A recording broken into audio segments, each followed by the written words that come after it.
শেষ হয়ে যায়, এই জন্য অপেক্ষা করেছি 2-3 মিনিট। আমরা খেয়াল রাখবো সামনে থেকে যেন 12:30টার পরে আমার নামাজ চলমান না হয়, খেয়াল রাখবো এই সাথে। কারণ আপনি যখন নামাজ পড়বেন স্বাভাবিকভাবে আমি বয়ান করবো না, বুঝতে পারবেন আমার নামাজের প্রতি আমার সম্মান প্রদর্শন করতে হবে। এতে এক নফলের কারণে আরো কত হাজার জনের গুরুত্বপূর্ণ ওয়াজিব জ্ঞান চলে যাচ্ছে। এই জন্য অন্যের হকের দিকেও মেহরবানি করে সকলেই খেয়াল রাখবো।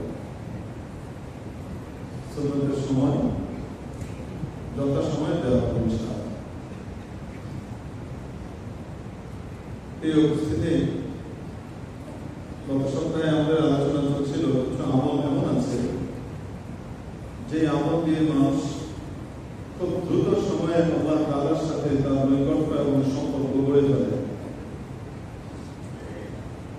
সে আমলগুলোর ভিতরে একটি হলো বিরুল ওয়ালিদাইন, মা বাবার সাথে সৎ ব্যবহার করা, মা বাবার সাথে ভালো ব্যবহার করা। মা বাবার সাথে ভালো ব্যবহার মানে কি? হযরত হাসান বসরি রাহমাতুল্লাহ আলাইহি মুতাওয়াফা 110 হিজরি, উম্মুল মুমিনিন হযরত উম্মে সালামা রাদিয়াল্লাহু তাআলা আনহা কোলে পিঠে বড় হয়েছেন।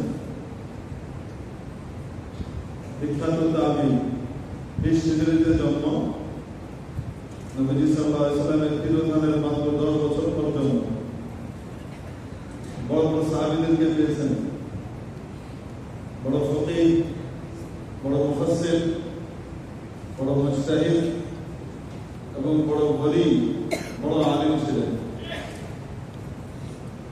ওনাকে জিজ্ঞেস করা হয়েছে বিরুল ওয়ালিদাইন মানে কি? উনি বললেন মা বাবার সাথে সৎ ব্যবহার। বিরুল ওয়ালিদাইনের অর্থ হলো যে তোমার যা কিছু আছে তুমি মন ভরে উদার হাতে বাবা মার জন্য খরচ করবে। মানুষ তার সন্তানদের জন্য উদার হাতে খরচ করে। এটা নিচের দিকে না, এটা উপরের দিকে হওয়ার কথা। উল্টো হওয়ার কারণে ঝামেলা তৈরি হয়। বড় বড় মানুষের বাচ্চারা বড় হয় না। দুনিয়া এবং আখিরাত উভয় কি বলি, বড় বড় মানুষের বাচ্চারা বাবার মতো বড় হতে পারে না। কেন? বাবা ছিল গরিবের পুত, আর উনি হলেন বড় লোকের সন্তান, সাহেবজাদা।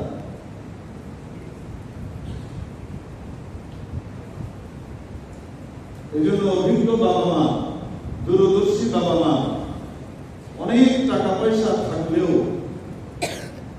বাচ্চাকে তার চাকরি জীবনের বা কর্মজীবনের শুরু অংশে তাকে কি ধাপগুলা পাড়ি দিতে হবে, ওই সময় হাতের টানাটানিটা কেমন হয় একজন মানুষের জীবন যখন শুরু হয়, কর্মজীবন, ওইটার সাথে খাপ খাইয়ে তার জন্য ব্যয় করে, খরচ করে। তাহলে বাচ্চা ওইভাবে বড় হয় না এবং বাচ্চার সঙ্গে শান্তিতে থাকে। হযরত ইমাম মুহাম্মদ ইবনে ইদ্রিস শাফিঈ রাহমাতুল্লাহ আলাইহি নির্দেশ করেন, লা ইউনালুল ইলম বিরাহাতিল জিসম। তো আরাম-আয়েশ আর জ্ঞান দুটো কখনোই একত্রিত হবে না।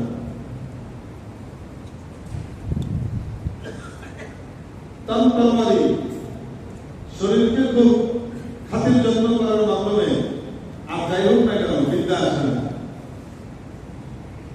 ভাষা ভাষা জিনিস আছে, ব্রিলিয়ান্ট হওয়ার কারণে মোটামুটি কিছু তথ্য, কিছু পুঁথি দেখে দেখে সে অর্জন করে ফেলে, ঠিক, কিন্তু জ্ঞানের গভীরতা, ডেপথ অফ নলেজ তখন আসে যখন সে খেলে পড়াশোনা করে এবং সেটা দীর্ঘমেয়াদী হয়, দীর্ঘস্থায়ী হয়, সহজে যায় না।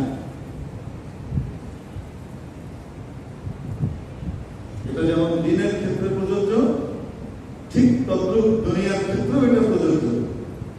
তার অর্থ এই নয় যে আল্লাহ তাআলা টাকা পয়সা দিয়েছেন আর খামাখাই বাচ্চাকে কষ্টের ভিতরে রাখবো, তা নয়। বাচ্চার যে প্রয়োজনটা, যেটা দরকার, প্রয়োজনীয় যে খরচ, সেটা তো তাকে দিতেই হবে, যেটা প্রয়োজন তার আছে। কিন্তু উড়ানোর অভ্যাস যেন তার না হয়, সেদিকে সজাগ দৃষ্টি রাখা, এটা একজন সচেতন বাবা মার অন্যতম দায়িত্ব। না হলে ভোগান্তি দুনিয়ার জীবনে বাচ্চাকেও ভুগতে হয়, পোহাতে হয়, আর এই ভোগান্তি বাবা মাকেও পোহাতে হয়।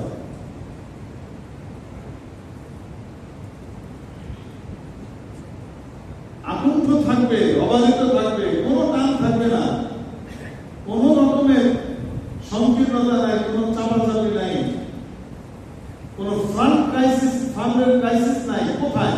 একমাত্র একটা জায়গাতে, সেটা হলো জান্নাত।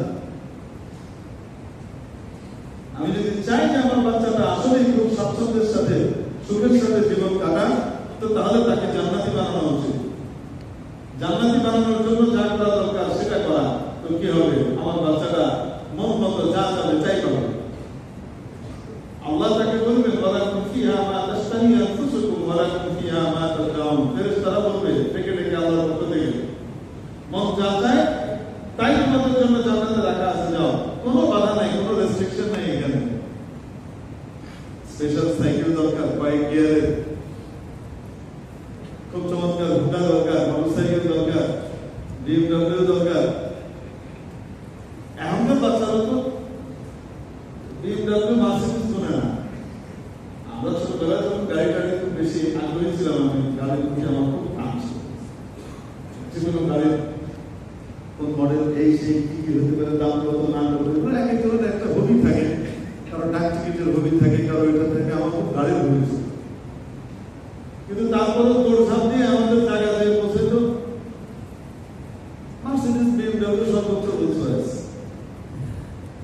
আর এখনকার বাচ্চাদের শুরুই হয় ল্যাম্বরগিনি। একটু এখনো পর্যন্ত ABC ভালো করে করতে দরকার, বা অ ভালো করে শিখে নেয়, কিন্তু সে ল্যাম্বরগিনি চেনে।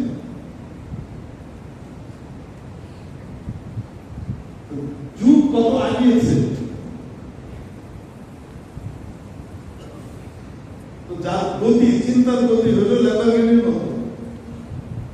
350 কিলোমিটার স্পিড হলে তার মাথার ভিতরে ঘুরতে থাকে যে এই গতির গাড়ি আর চালাচ্ছে।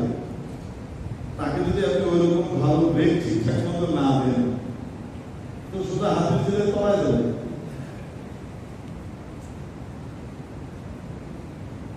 আবার তার প্রয়োজন যতটুকু, অতটুকু যদি পুরা না করা হয়, তাহলে হাতে থাকবে না।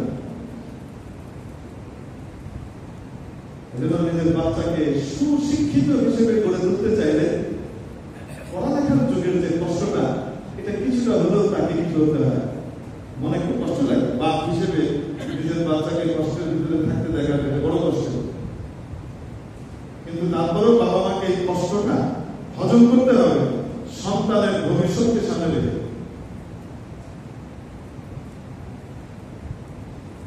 তো খরচ করতে হবে উদার হাতে, মন খুলে। কার জন্য? মা বাবার জন্য। ওখানে কোনো রেস্ট্রিকশন নাই। বাবা মার পিছনে যত ভালো খরচ করো, যত ভালো খরচ করো।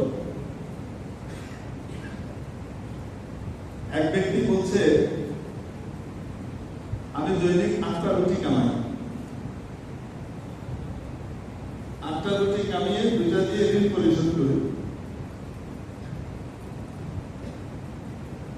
2টা কাজে লাগাই, নিজে খাই,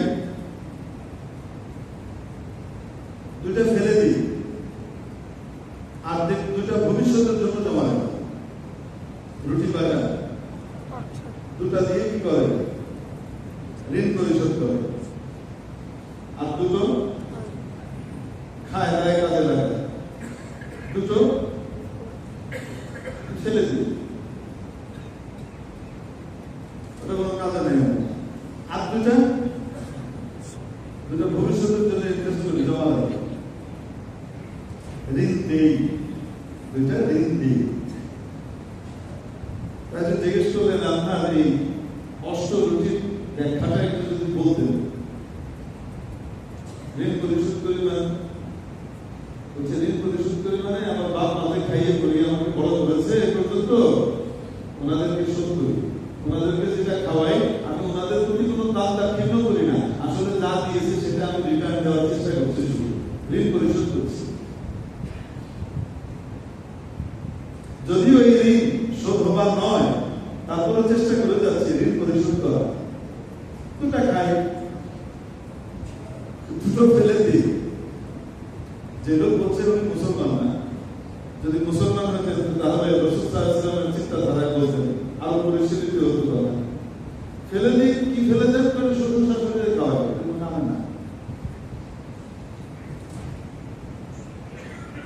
উনি বলছেন ফেলে দিই, কিন্তু ইসলাম বলে শ্বশুর শাশুড়িকে খাওয়ানো এটা ফেলে দেওয়া নয়, এটা বাবা মার মতোই হয়েছে। শ্বশুর শাশুড়িও বাবা মা। ওই ভদ্রলোকের বক্তব্য বললেন আমি, আবার ইসলামেরটাও বলে দেব। আর দুইটা ঋণ দেই, বাচ্চাদেরকে খাওয়াই, ওরা বড় হয়ে আমাকে ঋণ পরিশোধ করবে, খাওয়াবে।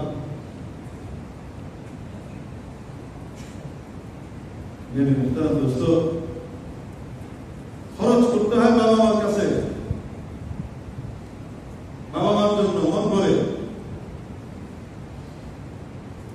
আর সন্তানের জন্য পরিমিত ভাবে, তার ভিতরে যেন পরিমিতি বোধ আসে, দুনিয়ার পুরো বাস্তবতাটা যেন বুঝতে পারে। আজীবন বাবা থাকবেন না, মাথার উপরে ছায়া থাকবে না, কষ্ট করে স্ট্রাগল করে আমাকে এই দুনিয়াতে চলতে হবে, সেটার জন্য যেন আমি উপযুক্ত হতে পারি। আল্লাহ পাক আমার আব্বা জান আমার আম্মা জানকে যাচাই জ্ঞান দান করেন। আল্লাহ পাক ওনাদেরকে টাকা পয়সা কম দেননি, বইটির ইঞ্জিনিয়ার মানুষ, ভালো টাকা কামাতেন। আল্লাহ পাক দিয়েছিলেন, দিনের রাস্তায় খরচ করতেন। আমাদের জন্য দেওয়ার সময় বাইরে একদম কারণ হয়ে যেতেন, টাকা ব্যয় হয়ে মাসিক টাকাটা মাদ্রাসার মাসিক টাকাটা, এটা তো প্রতি মাসে কত আমাদেরকে দেন, হাত খরচ, নাস্তা, তারপরে আপনার মাদ্রাসার খরচ, এগুলো সব মিলিয়ে কত দেন, এটা তো নির্ধারিত। কিন্তু ওইটা আপনার কাছে নিতে হইলে ৩-৪ বার আমাকে বলতে হতো, বলার সময় আমার লজ্জায় লাল লাল হয়ে যেত। বলার পরে আপনার যে শুনতেন কত টাকা দেব, আরে ভাই আপা প্রতি মাসে ১৫০০ টাকা দেন, সেটার মধ্যে আবার আম্মা প্রভিডেন্ট ফান্ডের জন্য ১০০ টাকা কেটে দেবে, ৮০০ টাকা মাদ্রাসায় খাবার খরচে দিয়ে দিতে হবে, নাস্তা বানিতে ৩০০-৪০০ টাকা চলে যেত। তো থাকে কত ২০০ টাকা এই যে হাত খরচ কোনো মধ্যে টেনে টুনে সেই স্ত্রীর সাবান পানি যা আছে এগুলো সব এই যে করতে হতো, বাসায় আসা যাওয়ার খরচও কেটে দিতে হতো। এই ১৫০০ টাকা যা দিতেন আম্মা, সেটার ভিতরে আবার আম্মা ১০০ টাকা কি করতেন, কেটে রাখতেন, ভবিষ্যতের জন্য রাখতে হবে, কাজে রাখতেন, টাকা জমা। আর বলে তো দেখি তখন খুব খারাপ লাগতো, ১০০ টাকা দিয়ে কি হবে, কিন্তু আসলে ১০০ টাকা দিয়ে কি হবে তা নয়, সন্তানের ভেতরে যেন ভবিষ্যৎকে সামনে নিয়ে পরিকল্পনা করার সাজাবার যেন যোগ্যতা পয়দা হয়, এটা আসলে উদ্দেশ্য। এই জন্য বলো প্রভিডেন্ট ফান্ডের জন্য কি করতেন, ওইটা কেটে রেখে দিতেন ১০০ টাকা, থাকতো ১৪০০ টাকা, সেটা আপনার কাছ থেকে নেওয়ার সময় আব্বা মাদ্রাসায় চলে যাচ্ছি, ও আচ্ছা হ্যাঁ ঠিক আছে যাও, দোয়া করো, ভালো করে পড়াশোনা করো, আব্বা মাদ্রাসা যাওয়া করবো, খানা খাইতে যাওয়া করবো, ও আচ্ছা কত জানাবো। হার মাসে উনি আমাকে ২-৩ বার জিজ্ঞেস করবেন কত টাকা জানো,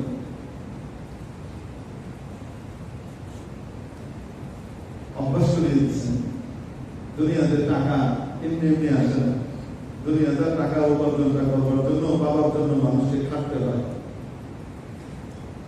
মান সম্মানের অর্থ দেওয়া লাগে, শারীরিক অর্থ দেওয়া লাগে, তারপরে কিছু আসে দুনিয়াতে।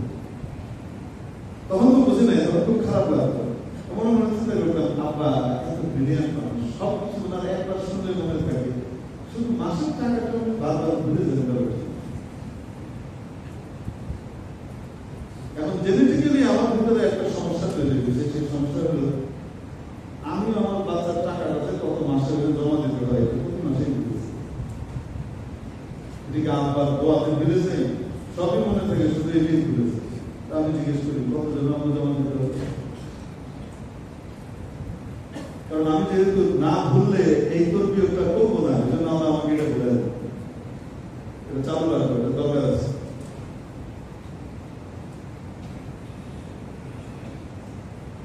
বাসে করে চড়িয়ে বেরিয়েছেন, ঝুলে ঝুলে বাসে করে চড়ে চড়ে তারপরে আসতে হবে,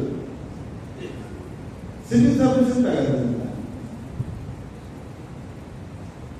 নর্মাল বাসে যাতায়াত করো। আজকে যদি ওই সময় ওরকম বাবু বানায় রাখতেন না, তাহলে আপনাদের এখানে আমি খেদমত করতে পারবেন না। আর আপনাদের এখানে খেদমত করে আমার যে সম্মানিটা আসে, সেই সম্মানিটা দিয়ে কোনো মতে যে সামালটা দিয়ে ইয়ে করবো, ওইটা আর পারতাম না। তখন সিস্টেমে আপনার পকেটে একটা দুটো মারতাম, অমুকের পকেটে একটা দুটো মারতাম, সিস্টেমে অমুকের কাছে নিয়ে চাওয়ার যে সিস্টেম, এগুলোর ভিতর দিয়ে যেতাম। কিছু মনে করেন না, ইনি চাইতে কিভাবে হয় এটা জানি না, তো বলতে পারবেন যে ইনি হুজুর আমাদের কাছে কখনো সাহায্য চাইছেন, টাকা পয়সা চাইছে, বলতে পারবেন? লোকে হাত দিয়ে বলতে পারবেন ইনশাআল্লাহ, চ্যালেঞ্জ করে। হ্যাঁ, কারো কাছ থেকে যদি ধার দিয়ে ঋণ শোধ করে, সেটা ভিন্ন জিনিস। তো বাবা মা ওই সময় যদি শক্তি আর কড়াকড়িটা না করতেন, তাহলে আজকে বড় কষ্ট হয়ে যেত। এখন মাশাআল্লাহ মার্সিডিজও চলতে পারি। এই যে সকালবেলায় হেলিকপ্টারে গিয়ে প্রোগ্রাম করে যেন আপনাদের সাথে কাছে হাজির হলাম, আল্লাহ চড়াই বাড়াই দিয়েছেন, খুব আরামে করে করতেছি, এটা করতেছি, সেটা করতেছি, সবই আল্লাহ করাচ্ছে। আবার কোনো সময় যদি কোনো বাহন না থাকে, তাহলে মোটর সাইকেলের পিছনে চড়ে খামতে খামতে আসা, বাসে চড়ে আসা, সেটার জন্য কোনো কষ্ট লাগে না, কারণ অকষ্ট ছোটবেলায় হয়ে আছে। দুর্নীতির কথা হাঁটা লাগে না।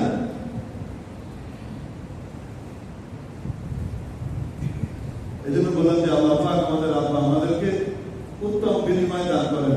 তারা আমাদেরকে দুনিয়া চলবার জন্য সংকীর্ণতার জীবন শিখিয়েছেন, আর আখিরাতের ব্যাপারে প্রস্তুত হবার জন্য দিন শিখিয়েছেন। আল্লাহ পাক আমাদের এই হায়াত আর আসলে মেরে মুহতারাম দোস্ত, খরচ করার জায়গা। আল্লাহ হাসান বসরি রাহমাতুল্লাহ আলাইহি যখন জিজ্ঞেস করা হলো যে আচ্ছা বাবা মার সাথে সদ্ব্যবহারের অর্থ কি, উনি বললেন অর্থ হলো ওনাদের জন্য মন ভরে খরচ করবে, সেই খরচে হিসাব করতে যাবে না, মন ভরে খরচ করবে। এবং ওয়ান তুতিআহুমা মা আমারাকা বিহি, যে আদেশ তারা তোমাকে করেন তৎক্ষণাৎ সেটা পালন করবে, যা বলেন তাই শুনবে।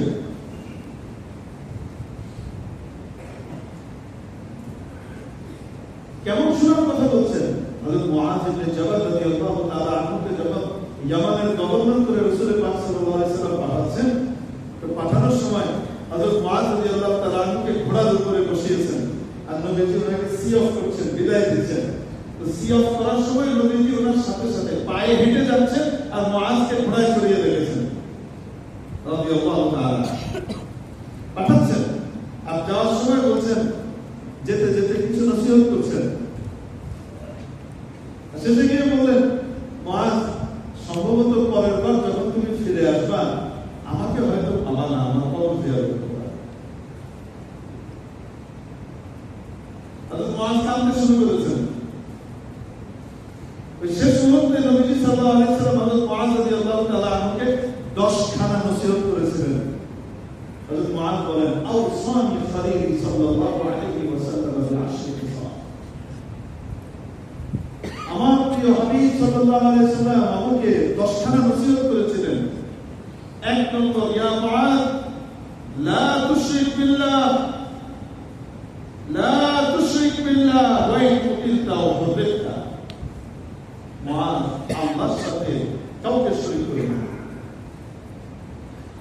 আল্লাহর ক্ষমতা, আল্লাহর শক্তি, আল্লাহর বরত্ব, আল্লাহর মালিকানা, আল্লাহর উলুহিয়ত, আল্লাহর রুবুবিয়ত, আল্লাহর প্রতিপালন এবং আল্লাহর ইবাদত, এই সব কিছুতে কাউকে শরীক করবে না। ওয়াহদাহু লা শারীকা লাহু। যদিও তোমাকে শিরিক না করার জন্য দায়ী করে পুড়িয়ে ফেলা হোক অথবা মেরে ফেলা হোক, যদি তোমাকে মেরেও ফেলা হয়, ওকে যদি মেরে ফেলার হুমকি দেওয়া হয়, যদি আল্লাহর সাথে শিরিক না করে তাহলে তোমাকে গুলি করে মেরে ফেলা হবে। কোরআন তাকে অনুমতি দিয়েছে শিরিকের কথা বলার, কিন্তু দিল মুতমাইন হতে হবে ইমানের ব্যাপারে। খুব কষ্ট লাগছে বলতে, কিন্তু জান বাঁচাতে হবে, তাই বলছে। এই বড় অনুমতি কোরআন দিয়েছে, সূরাতুন নাহলে আছে, ইল্লা মান উকরিহা ওয়া কলবুহু মুতমাইন্নুন বিল ঈমান।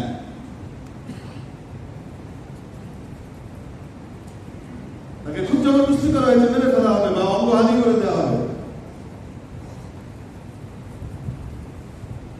এরকম পরিস্থিতি বলতে হবে আল্লাহর সাথে শিরিক আছে, বলতে হবে না বলে বলবে।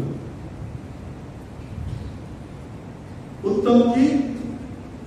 মরে যাওয়া, শহীদ হয়ে যাওয়া, শিরিক না করা। কিন্তু অনুমতি দেয়া আছে। তবে সত্য হলো দিলের মধ্যে ঈমান পাকা থাকতে হবে, আর মন খুব খারাপ রাখতে হবে যে আমাকে দিয়ে করাচ্ছে। হযরত মুআয রাদিয়াল্লাহু তাআলা তো সাধারণ ইমানদার না, নবীজির অত্যন্ত কাছের মুফতি হাদিহিল উম্মাহ, এই উম্মতের মুফতি, নবীজির উপস্থিতিতে যিনি ফতোয়া দিতেন, নবীজির উপস্থিতিতে নবীজি সাল্লাল্লাহু আলাইহি ওয়াসাল্লাম ফতোয়া দেওয়ার জন্য অনুমতি দিয়েছিলেন, যাদেরকে তন্মধ্যে অন্যতম ছিলেন কে মুআয ইবনে জাবাল রাদিয়াল্লাহু তাআলা। সাধারণ ইমানদার, প্রত্যেক সাহাবী তো অসাধারণ ইমানদার। সাহাবীদের মধ্যে স্পেশাল, যাওয়ার সময় নসিহত করছেন, মুআয, যদি তোমাকে মেরে ফেলা হয় অথবা তোমাকে আগুনে পুড়িয়ে ভস্ম করে দেওয়া হয়, পুড়ে যেও, শেষ হয়ে যেও, যত তো আগুনে আঙ্গারে নিজেকে সঙ্গে দিয়ে বলে দিও, তারপরে আল্লাহর সাথে শিরিক করো। আল্লাহ পাক আমাদেরকে শিরিক থেকে মুক্ত থাকবার তৌফিক দান করুন। আমিন। নাম্বার 2, ওয়ালা তাউক্কান্না ওয়ালিদাইক ওয়া ইন আখরাজাকা মিন আহলিকা ওয়া মালিক। বাবা-মার নাফরমানি কখনো করো না, কখনোই বাবা-মার নাফরমানি করো না। বাবা-মা যা বলেন তা পালন করবে।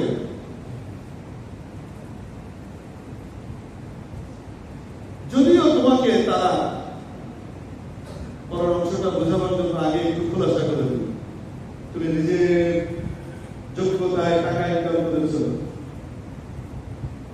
সেই টাকা দিয়ে তুমি নিজের টাকা দিয়ে নিজে জমি কিনেছো, বাড়ি বানিয়েছো, এটা বাবার কাছ থেকেও টাকাটা নাও নাই, বাবার কাছ থেকেও জমি কিনো নাই, জমি ফ্রিতে নাও নাই, বা বাড়ি বানানোতে বাবা মার কোনো টাকা পয়সা এখানে কি নাই, দেওয়া নাই, কিছু নেই। এটা একান্ত তোমার নিজের অর্জন, উপার্জন, ওটা দিয়ে তুমি করেছো। বাড়ি ঘর সবকিছু রেডি হয়েছে, তুমি এখন উঠবা, সন্তান সন্ততি নিয়ে গিয়ে তুমি এখানে উঠবা, চমৎকার বাড়ি, ওয়েল ফার্নিশড বাড়ি তুমি বানিয়েছো, উঠবা। আর ওই সময় তোমাকে তোমার বাপ মা এসে বলতেছে, বেরোতে বাড়ি থেকে না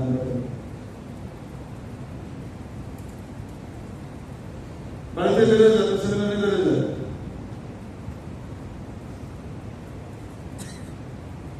এরকম আদেশ যৌক্তিক না চরম অযৌক্তিক?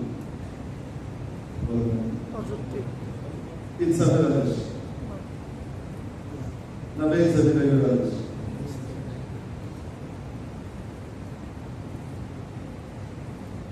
আবার কি করছে, বেডরুম থেকে দিচ্ছে, বাইরে তো বাইরে দিচ্ছে, ওকে কিছু এনে থেকে দেবো, কিছু দিয়ে যা করার মেজাজ খারাপ হয়ে গেল। আল্লাহ নবী সাল্লাল্লাহু আলাইহি ওয়াসাল্লাম বলেন, ওয়ালাউ কানা আবারাতান ওয়ালাউ আখরাজাকা মিন আহলিকা ওয়া মালিক, যদিও তারা তোমাকে তোমার বাড়ি থেকে, তোমার পরিবার পরিজন সহ সবকিছু নিয়ে বেরিয়ে যেতে বলে,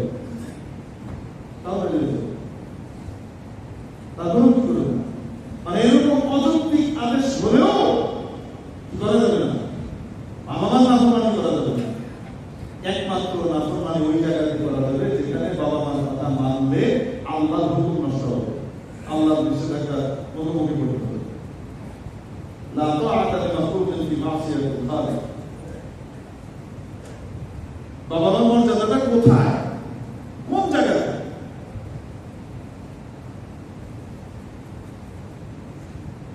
বলেছিলাম রাসূল সাল্লাল্লাহু আলাইহি ওয়াসাল্লাম যেভাবে এটা বলেছেন তেমনিভাবে আরেকটাও বলেছেন যে দেখো কেউ যদি চায় যে তার রিজিক অনেক বেড়ে যায়, আইয়ুসাতা আলাইহি রিজকু মান সাররাহু আইয়ুসাতা আলাইহি রিজকু ওয়া ইউনসা ফি আথারি, আপনার হায়াত বেড়ে যায়, টাকাও বাড়ে, ধন সম্পদও বাড়ুক, রিজিকও বাড়ুক, হায়াতও বাড়ুক, কে না চায় পৃথিবীতে? আপনি হয়তো নাও যেতে পারবেন, কিন্তু আমি তো চাই। আমার তো দুনিয়ায় থাকা অনেক খাইস, যত বেশি থাকা যায়, যত নামাজ আর যত রোজা করা যায়, তত বেশি ওখানে জান্নাতে কি হবে, জিনিস বাড়তে থাকবে। আর দুনিয়াতে সুখে শান্তিতে থাকি, টাকা পয়সার দরকার দুনিয়াতে কার নাই? আল্লাহ পাক রিজিক বেশি করে দিয়ে দেন, কোনো কষ্ট যেন না হয়, আরামের সাথে যেন চলতে থাকে। হতে পারে না? কে না চায়? সবাই তো চায়। তো নবীজি বলেন যদি এটা চাও তাহলে তোমার জন্য একটা প্রেসক্রিপশন দিয়ে দিই, খুব শর্টকাট একটা ওয়ে আছে। সেটা কি? খালি আসেন রাখেন না, সেটা নারীর টান ঠিক রাখে। এক নম্বরে আত্মীয়তার সম্পর্ক যেন সে ঠিক রাখে, এবং এক নম্বর আত্মীয়তা তার সাথে তার নারীর টান হলে তার বাবা মার সাথে ছেড়ে দিয়েছে, বাবা মার সাথে যেন তার সুসম্পর্ক থাকে, সে যেন ওইখানে মহব্বতের সাথে থাকে, তাদের সাথে যেন সব ব্যবহার করে, তাহলে দুনিয়াতেও পাবে, আখিরাতেও পাবে। এখান থেকে একটা প্রশ্ন উত্থাপিত হয় যে হুজুর, কোরআন শরীফের ভিতরে আল্লাহ বলেছেন ইযা জাআ আজালুহুম লা ইস্তাখিরুনা সাআতান ওয়া লা ইস্তাকদিমুন, যখন কারো মৃত্যুর সময় এসে যায়, নির্ধারিত সময় চলে আসবে, এক মুহূর্ত আগেও হবে না, এক মুহূর্ত পরেও হবে না, জাস্ট টাইমেই তার মৃত্যু হবে। ওদিকে আবার হাদিস বলছে যে চায় তার আয়ু বাড়ুক, তো আল্লাহ তাআলা তো নির্ধারণ করেই দিয়েছেন তার আয়ু কতটুকু, তাহলে আবার আয়ু বাড়ুক মানে কি?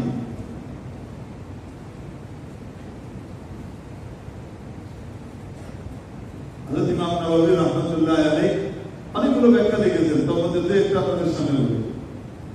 এক, এটার উদ্দেশ্য হলো তার হায়াতের ভিতরে বরকত হবে, তার জীবনের অল্প সময়ে, যেটাই তার নির্ধারিত সময়, এই সময়ের ভিতরে সে অনেক কাজ করবে, অনেক কাজ তার দ্বারা হবে, তার হায়াতের ভিতরে বরকত হবে।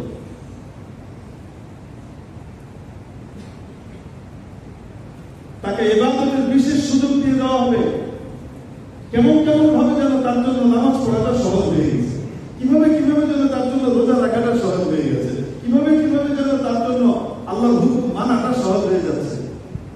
সুবহানাল্লাহ। আরে ভাই না, বান্দা যখন চায় আল্লাহর কাছে, আল্লাহ দেন। আপনাদের এখানকার বাচ্চা দুজনের ঘটনা শোনা, একজন অস্ট্রেলিয়া থেকে, একজন কানাডা থেকে, ভিন্ন বাপ মায়ের বাচ্চা, আমার সাথে সম্পর্ক রাখতো, মহব্বত রাখতো, এখন ওখানে পড়াশোনা করে উচ্চ শিক্ষা শিক্ষিত হচ্ছে।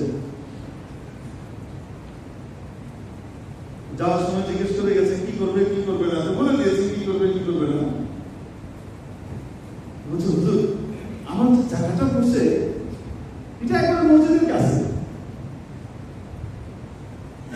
এখানে তো অ্যাভেলেবল মসজিদ নয়, যেখানে সেখানে মসজিদ আমাদের মতো আল্লাহ পাক আমাদের ঢাকা শহরে দিয়ে রেখেছেন মসজিদের নগরী, মসজিদের শহর, এরকম তো নয়। আমাদের দেশটা তো মসজিদের দেশ, আলহামদুলিল্লাহ আলহামদুলিল্লাহ। ওকে হাত দিয়ে বলতে পারি নামাজ ঠিক মতো পড়ি আর না পড়ি, আল্লাহ আমাদেরকে মসজিদের দেশে রেখেছেন। যেদিকেই তাকাই মসজিদের মিনার, আযানের আওয়াজ চারিদিকে চলতে থাকে, বেনামাজির মনের ভিতরে জাগে যদি একটু নামাজটা পড়ে আসতে পারতাম। পরিবেশটাই এমন, ওখানে তো এমন না।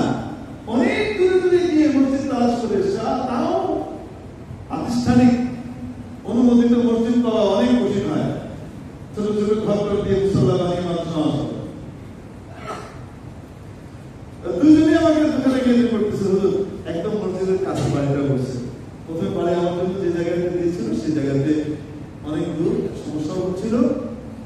তো আলহামদুলিল্লাহ এখন যে বাসাটা করছে একদম পরপরে আমি অফিস দিচ্ছি, আমাকে যে জায়গাটা দিচ্ছি এটা পানিশমেন্টের জায়গা, মানে খুব পছন্দের জায়গা না তাদের জন্য, কিন্তু আমার জন্য খুব ভালো হয়েছে। মসজিদে একেবারে কাছে, আমি নামাজ পড়তে পারি। এটা নিয়ামত না, বলেন এটা নিয়ামত না? একটা মুসলমান বাচ্চা তার মুসলমানিত্ব বাঁচিয়ে রাখবার জন্য তার মূল উপাদান নামাজটাকে সে হাতে ধরে রাখতে চায়। দুনিয়াবি শিক্ষায় শিক্ষিত হচ্ছে, কিন্তু সে নামাজে শিক্ষিত হতে চায়। সে তার স্রষ্টাকে খুশি রেখে তার পাশে চলতে চায়। আল্লাহ পাক তার জন্য রাস্তা করে দিচ্ছেন। তো যে ব্যক্তি মা বাবার সাথে সদ্ব্যবহার করবে, আল্লাহ পাক তার হায়াতে বরকত দান করবেন এবং তার জন্য ইবাদতের কাজগুলোকে সহজ করে দিবেন, যার ফলে সে দুনিয়াতেও শান্তি পাবে, আখিরাতেও শান্তি পাবে। এক ব্যাখ্যা হলো এটা। দ্বিতীয় ব্যাখ্যা হলো যে তার হায়াত বেড়ে যাবে, এটা মাখলুকের এলেমের দৃষ্টিতে, অর্থাৎ লওহে মাহফুজের একটা অংশ, একটা ডিসপ্লে, একটা মনিটর ফেরেশতাদেরকে দেখানো হয়। ফেরেশতাদেরকে একটা অংশ দেখানো হয়, যে ব্যক্তির সাথে সংশ্লিষ্ট যে ফেরেশতা তাকে দেয়া হয়।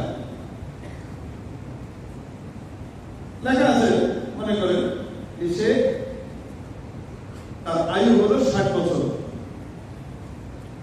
তবে যদি সে মা বাবার সাথে সদ্ব্যবহার করে, ভালো আচরণ করে, আত্মীয়তার সম্পর্ক যদি সে বহাল রাখে, সেলারেমি করে, তাহলে তার জন্য আরো 40 বছর বাড়িয়ে দেওয়া হবে। কিন্তু সে সেলারেমি করবে কি করবে না? করলে বাড়বে, না করলে পারবে না। কিন্তু করবে কি করবে না এটা আল্লাহ জানেন, এবং আল্লাহ সেটা লওহে মাহফুজের মূল অংশে লিখে রেখেছেন যে তার জন্য বরাদ্দ ছিল সে যদি সেলারেমি করে তাহলে তাকে আরো 40 বছর হায়াত বাড়িয়ে দেওয়া হবে সুস্থতার সাথে। কিন্তু দুর্ভাগা করবে না, অর্থাৎ 60 বছরের দুনিয়া থেকে চলে যাবে। অথবা ওখানে লেখা আছে সে করবে এবং আল্লাহ পাক তাকে মূলত 100 বছরেরই দিয়ে দিবেন, হায়াত দিবেন, কিন্তু 100 বছরের হায়াতটা এই সিস্টেমে দিবেন। করবে কি করবে না এটা আল্লাহ পাক লিখে রেখেছেন। ইয়ামহুল্লাহু মা ইয়াশাউ ওয়া ইউথবিত ওয়া ইনদাহু উম্মুল কিতাব। সূরাতুল রা'দের 39 নম্বর আয়াতে রব্বুল আলামিন ইরশাদ করেছেন যে আল্লাহ পাক যা চান ওটা মিটিয়ে দেন, আবার যেটা চান সেটাকে বহাল রাখেন। আর মূল কিতাব, মূল লওহে মাহফুজ যেটা কি হবে না হবে, খুঁটিনাটি সবকিছু আছে, এটা কার কাছে? এটা একমাত্র আল্লাহর কাছে, এটা আর কেউ জানে না। তো ফেরেশতা দেখছে যে যদি সে সেলারেমি করে, আত্মীয়তার সম্পর্ক হক সে ঠিকমতো আদায় করে, যদি সে বাবা মার খেদমত করে, তো তাহলে তার আয়ু 40 বছর বাড়বে। এখন ফেরেশতা অপেক্ষা করবে করে কি করে না। যদি করে তো তাহলে এখনই যাবে না, আরো পরে যাবে। কিন্তু আল্লাহ জানেন করবে কি করবে না। তো এই যে বাড়া আর কমা, এটা মাখলুকের এলেমের দৃষ্টিভঙ্গিতে, আল্লাহর এলেমের দৃষ্টিভঙ্গিতে নয়।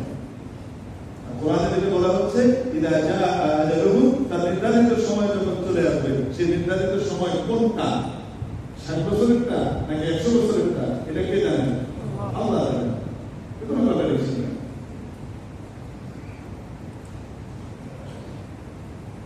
তো আল্লাহ রাব্বুল আলামিন হায়াতও বাড়িয়ে দেন, রিজিকও বাড়িয়ে দেন যদি মা বাবার খেদমত মানুষ করে।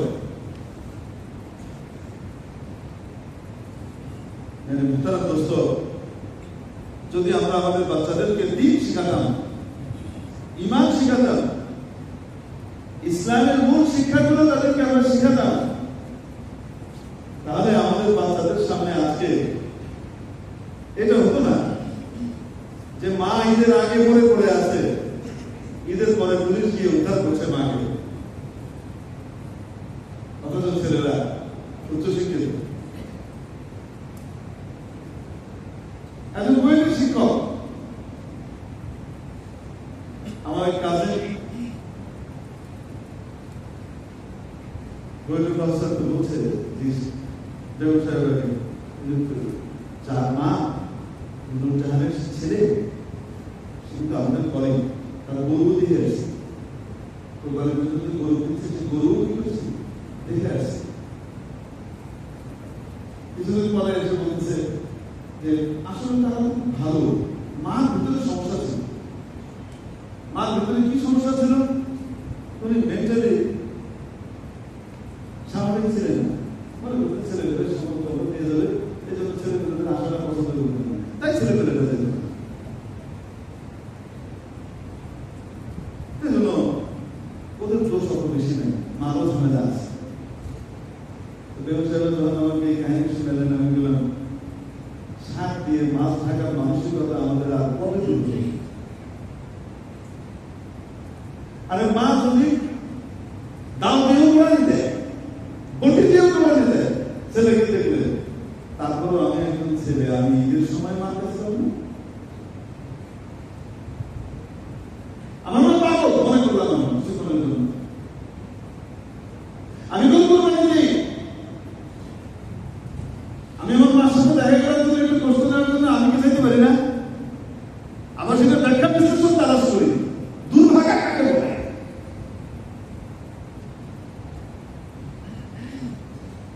অপরাধ বোধটা নষ্ট হয়ে গেছে।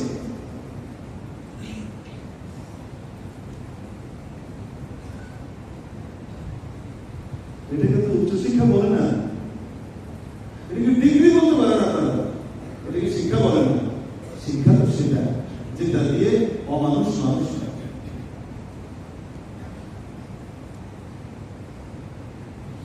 এই জন্য দিন শিখানো, ইসলাম শিখানো আমাদের বাচ্চাদেরকে, এটা আমাদের সকলের জিম্মাদারি।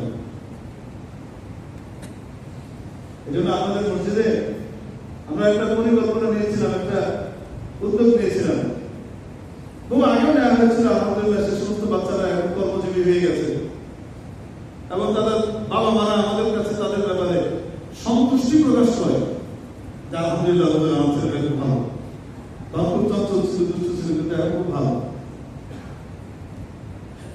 আমরা তাদের জন্য 1 ঘন্টা করে পড়ার ব্যবস্থা করেছিলাম। স্কুলের পাশাপাশি যেন পড়তে পারে, দিনটা যেন শিখতে পারে মৌলিকভাবে। তো যারা মর্নিং শিফটে স্কুলে যায় তাদের জন্য ডে শিফটে 1 ঘন্টা, আর যারা ডে শিফটে স্কুলে যায় তাদের জন্য মর্নিং শিফটে আমরা কি করেছিলাম 8টা থেকে 9টা 1 ঘন্টা কি করেছিলাম পড়ালেখার ব্যবস্থা করেছিলাম। আলহামদুলিল্লাহ অনেক বাচ্চা পড়েছিল। প্রত্যেকটা বাচ্চার ব্যাপারে এখন তাদের বাবা মারা আমাদের কাছে সন্তুষ্টি প্রকাশ করে। আলহামদুলিল্লাহ, আল্লাহ পাকের শুকর। আমরা এখনো কিন্তু সেই কোর্স চালু রেখেছি, কিন্তু দুঃখের সাথে বলতে হবে সারা আমি আশানুরূপ পাইনি। আমাদের কাছে কোচিং এর দাম বেশি, আমাদের কাছে কোচিং এর দাম বেশি, স্কুলের দাম বেশি, এটার দাম বেশি, ওটার দাম বেশি। আমার বাচ্চাটাকে আমার বানানোর যে গুরুত্ব, সেই গুরুত্বটা আমার কাছে নাই।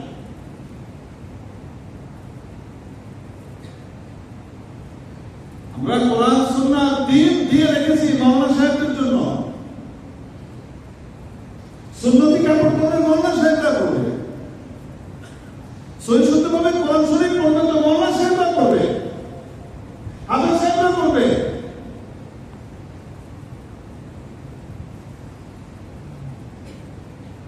জান্নাতের হায়ার গ্রেডের সব জিনিসগুলো আমরা অন্যের জন্য ছেড়ে রাখতেছি, দুনিয়ার জন্য। তো সেখানে তো আমরা এক ইঞ্চিও ছাড়তে পারি না।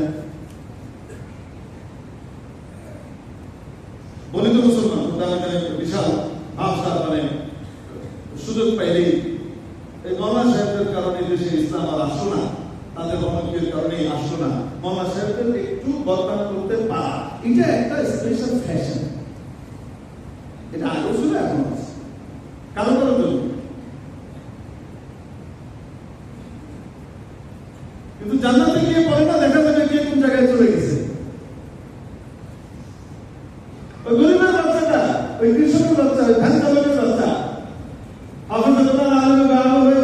জান্নাতে যাওয়ার জন্য ভিভিআইপি ক্যাটাগরিতে সে ওখানে কি হয়েছে, মুসলিম হয়েছে, আর আমি লাইন খাড়া দিচ্ছি। জান্নাতে যেতে পারবো কি পারবো না এটা নিয়ে এখন লাইন দাঁড়ায় গেছে। কেমন দিলে না অবস্থা বোঝা যাবে। यहाँ हम ऐसे रहे या वैसे रहे, वहां देखना कि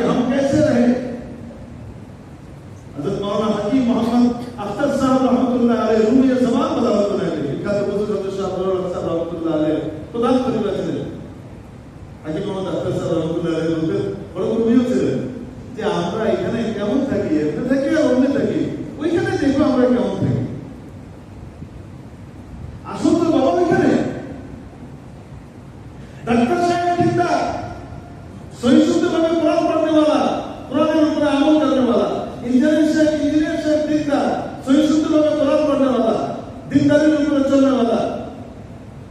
দুনিয়া দেখেছে, আখিরাতে দেখেছে, আখিরাতে সে বিশাল জায়গাতে যাচ্ছে।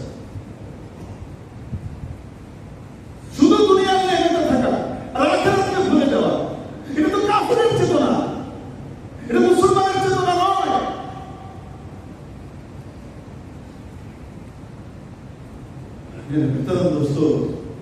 এই জন্য সাহাবীদের মধ্যে প্রত্যেকেই, সবাই আলেম ছিলেন তা না, কিন্তু সাহাবীদের ভিতরে 100-তে 100 পাকা দিনদার পরেজগার ছিলেন, প্রত্যেকে দিনদার ছিলেন।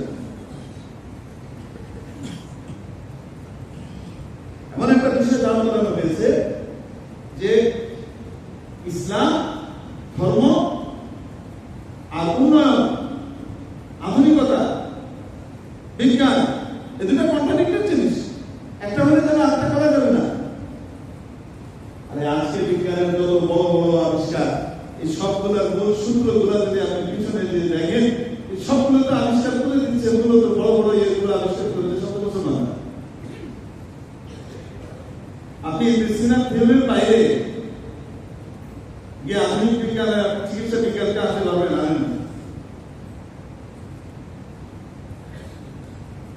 আজকে আপনি হায়ার ম্যাথমেটিক্সে যাবেন, আপনি বীজগণিত ছাড়া কোথেকে যাবেন? যাবেন আর ভাইয়ান ছাড়া আপনি কোথেকে যাবেন? তাদের ছবিগুলো দেখেন, এই মেডিসিনাল ছবি দেখেন, মাথায় পাগড়ি, যদিও ছবি এখন ডিগ্রিতে ধরে রেখেছে, দাঁড়িয়ে শুরু করে দিচ্ছে, মেডিসিনাল আসল চেহারা কিন্তু দাঁড়িয়ে বলবো, মাথায় পাগড়ি, গায়ে আজকান, আলেম ওলামার মতো আলফেল্লা,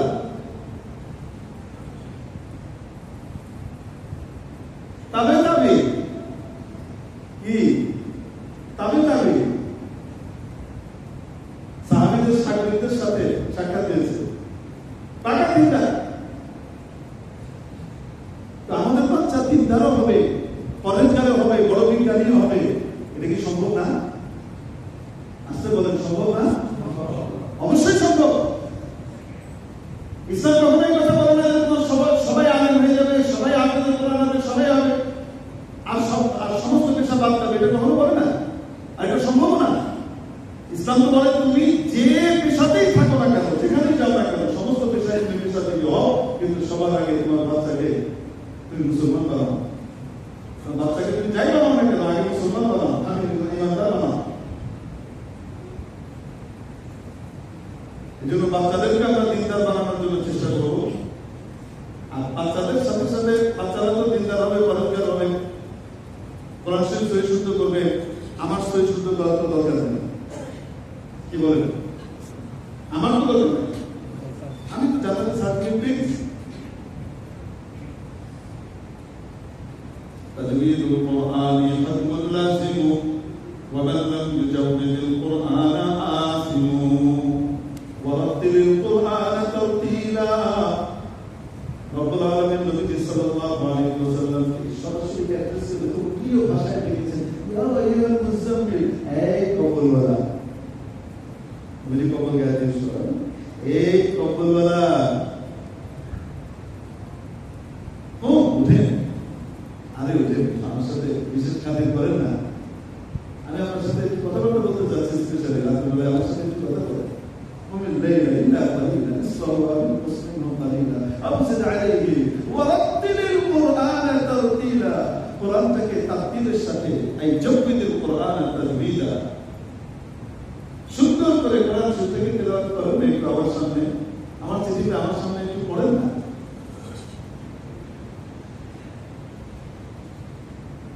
যেন কোরআন কারীমের 1 নম্বর ফরজ হলো সহি শুদ্ধভাবে কোরআন কারীম তেলাওয়াত করা। 2 নম্বর হলো কোরআনের উপরে আমল করা। 3 নম্বর হলো কোরআনের বিস্তারিত তাফসীর, ব্যাখ্যা, বিশ্লেষণ সহ এর শিক্ষা। 4 নম্বর হলো এটাকে প্রচার করা, প্রসার করা, সকলের কাছে শিখাতে দেওয়া। পরের দুটো হলো ফরজে কিফায়া, প্রথম দুটো হলো ফরজে আইন। পরের দুটো কিছু মানুষ শিখলে, সকলের পক্ষ থেকে যদি কিছু মানুষ দায়িত্ব পালন করে যাতে সকলের কাজ হয়ে যায়, এই পরিমাণ হলে সকলের পক্ষ থেকে দায়িত্ব পালন হয়ে যাবে। কিন্তু প্রথম দুইটা প্রত্যেকে নিজের চেষ্টা করতে হবে, নিজের খাওয়া খাবারেই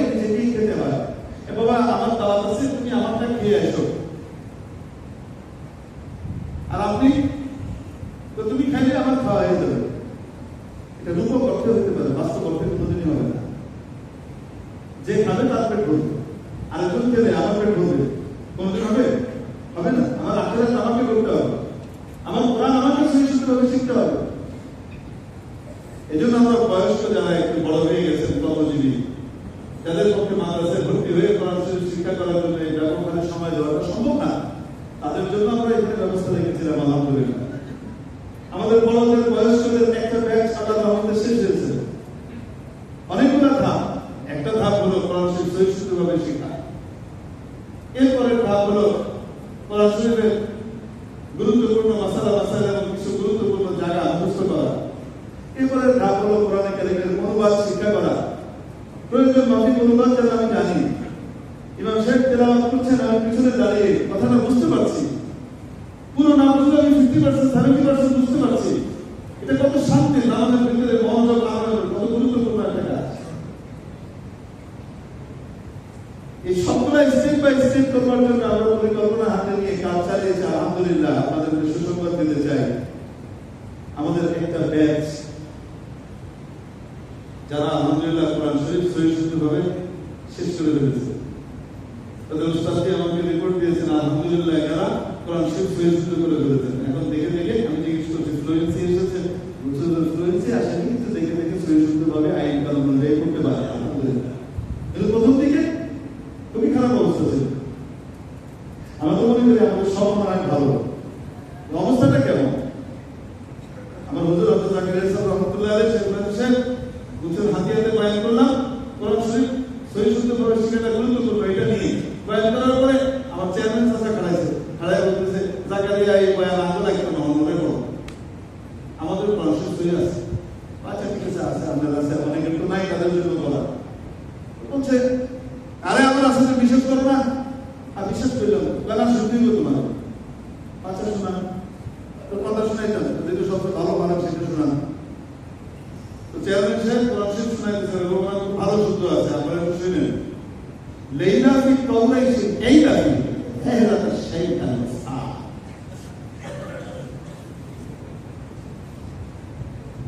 হুজুর যেভাবে বলছেন আমি ঠিক হুবহু সেভাবে হেদায়েত করতেছি। লেইলা ফি কওলাইহি এইলা ফি হেলাতা শাইতান সা। বুঝছে?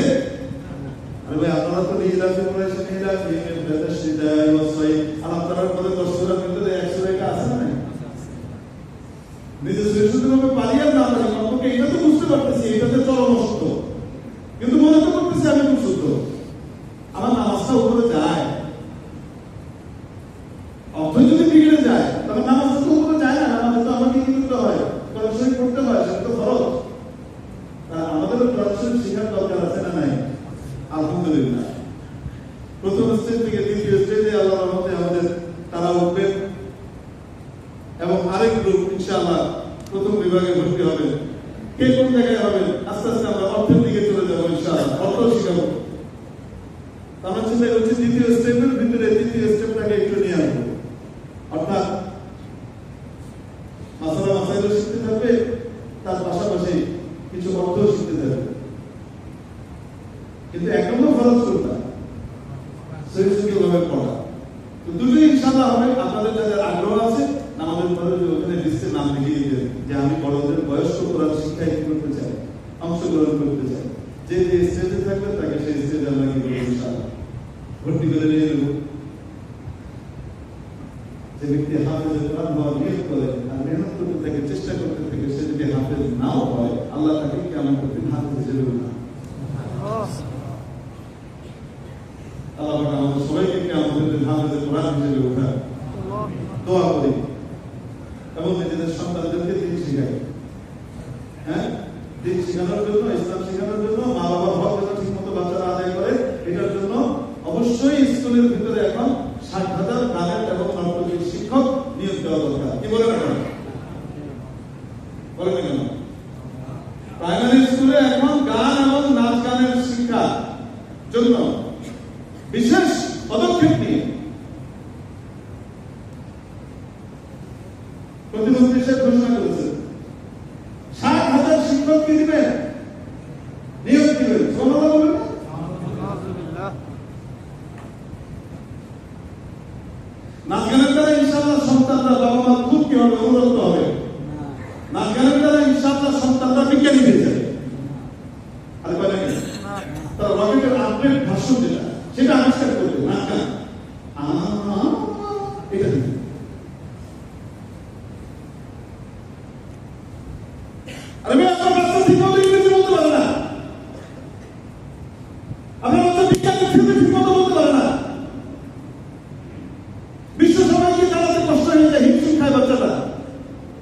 আপনি বিজ্ঞানের শিক্ষক নিয়োগ দেন, আপনি ভালো ম্যাথের শিক্ষক নিয়োগ দেন, শিক্ষকের উপর থেকে চাপ কমান যেন বাচ্চাদের উপরে বেশি করে মেহনত করতে পারে। ভালো ইংরেজির শিক্ষক নিয়োগ দেন, মানুষ বানানোর শিক্ষা দিনের শিক্ষক নিয়োগ দেন। এগুলো বাদ দিয়ে আপনারা মানুষের টাকা পয়সা নিয়ে খরচ করবেন, গান আর নাচ গানের জন্য খরচ করবেন। প্রতিটা পয়সার জবাব দিয়ে আমাদের দিন আমাদের কাছে, আমার কাছে দেওয়া লাগবে। কারণ আমি একজন ট্যাক্স নেই, আমি ছাড়বো না।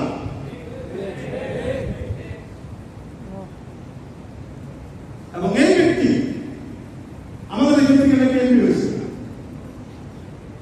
এই ব্যক্তি যদি এই ধরনের অপকর্ম থেকে বিরত না আসে, আর যেখানে হোক না কেন আমার মসজিদে অবাঞ্ছিত সবার কাছে অপমান করবে, আমি করবো ইনশাআল্লাহ, যেটা করবে। আমার দেশের বাচ্চাদেরকে নিয়ে ছিনিমিনি খেলবেন, জাতির টাকা নিয়ে দুষ্টুমি করবেন, সন্তানরা ধ্বংস করবেন, এই সুযোগ দেওয়া হবে না ইনশাআল্লাহ। যদি দিনের কথা বলতে না পারি তাহলে এখানে বলবো না, কাজই করবো না, কিন্তু দিনের কথা আমাকে বলতে হবে। যার ভালো লাগবে না কিয়ামতের দিন দাঁড়িয়ে জবাব দেবে।